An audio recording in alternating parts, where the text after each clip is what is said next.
Okay, so after that, Yor grabs Kala and kicks the shit out of some cavemen before breaking a dam they've built inside the cave, which floods the cave and kills everyone inside.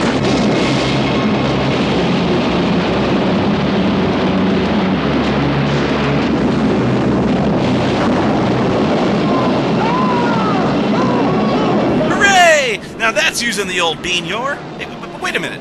You just drowned every man, woman, and child in the cave, and I'm not just talking about the innocent purple people.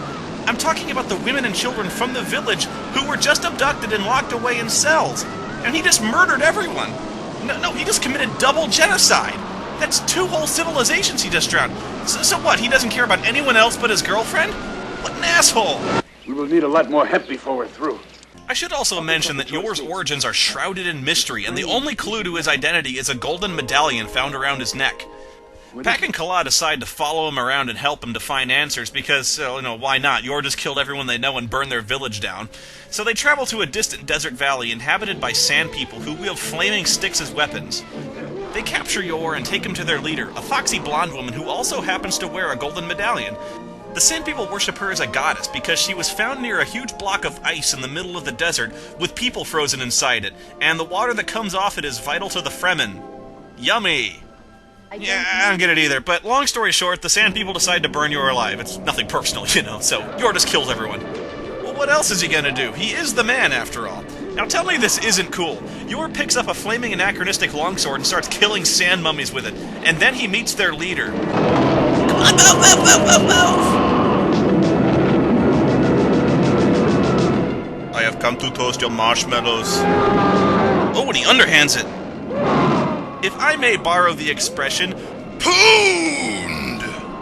And no, I have no idea why the cave collapses, but suffice to say, that's the 3rd culture that Yor has completely wiped out. This guy is a walking humanoid typhoon.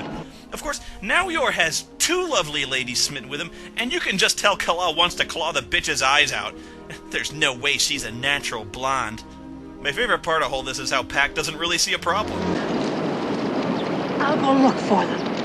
The meat is burning. It's your jealousy that's burning. Among our people, a man can have many wives. So why can't Yor have 2? What? Makes sense to me. Now let's see if Kala takes caveman Dr. Phil's advice here. One of us must die.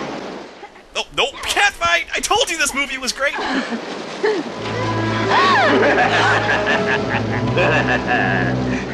Oh, god damn it! Boo!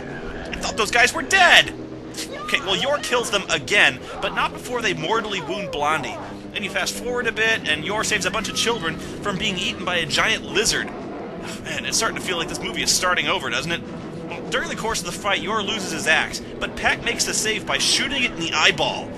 In gratitude, the children offer to lead Yor back to their village, and you know this can't end well. The grateful village chief thanks Yor and offers him a reward. Tarita's life now belongs to you. She will be your mate. Wow. Take me with you, stranger. Oh my god, that's not fair. Shouldn't Pac take the credit for that one? He did shoot the lizard in the eye and save Yor's ass. Oh well. To celebrate, they have a feast and the village explodes. Yes, I'm serious. Spaceships attack and fry the whole village to the ground with their lasers.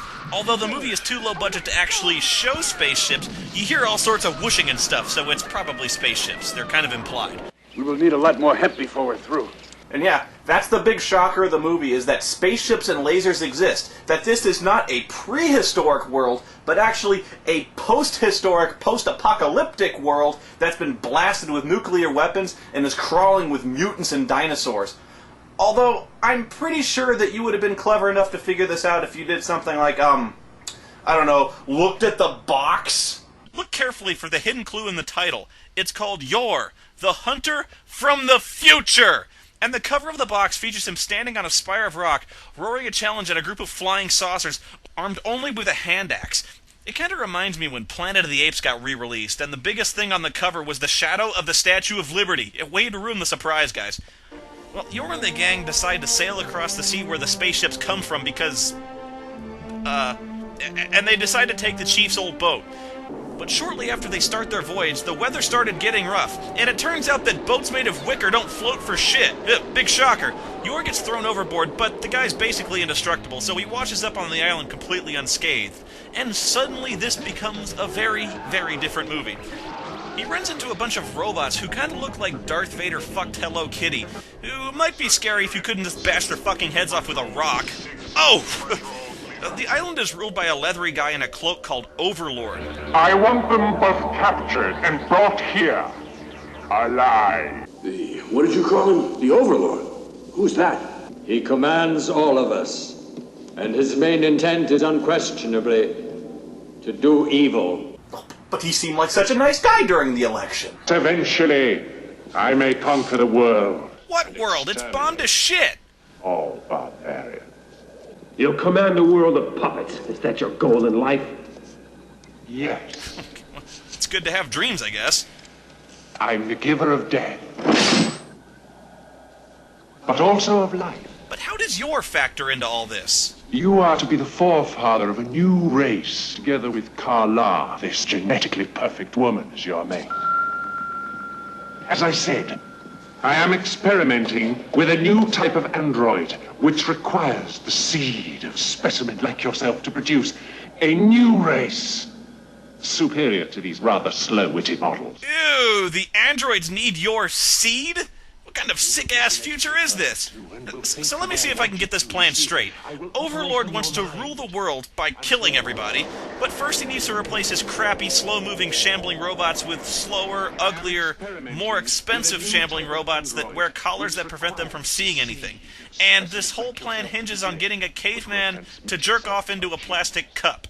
We will need a lot more hemp before we're through. Dude, you've got long-range military aircraft and laser weaponry. I think the cavemen will fucking surrender!